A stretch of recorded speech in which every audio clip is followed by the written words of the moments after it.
তোমাদের ঘরটা ভাড়া দিছিলে নাকি? তোমাদের ঘরটা,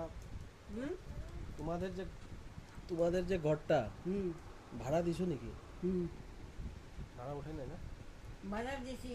ওখানে হেরে ওই একটা না 12 বছর আছে হেরে উঠে ভাড়াও দিব অন্য আর না হলে আপাতত 1 বছরের লাগিয়া ভাড়া বাড়াবো দেখি আমি আমার মেয়ে যা জ্বালাতন করতেছে কথা শোনা শুনে বুঝেছ না ওর নামের সইটা লইয়া কাবুলুল্লাহর কাছ থেকে খেলার ছেলে 1.5 লাখ টাকার মতন তুললা লয়ে গেছে এরপরে তো খেলা চুপচাপ ডিব্রুগড় ও মাসে মাসে বেতন থেকে 10,000 দেয় কাবুলের 10,000 দেয় বুঝে গেছো ওখানে একটু করে এইগুলা কথা বাইরে দিতেছে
জানালা খুললা তোমার ছেলে দেখলো আমারে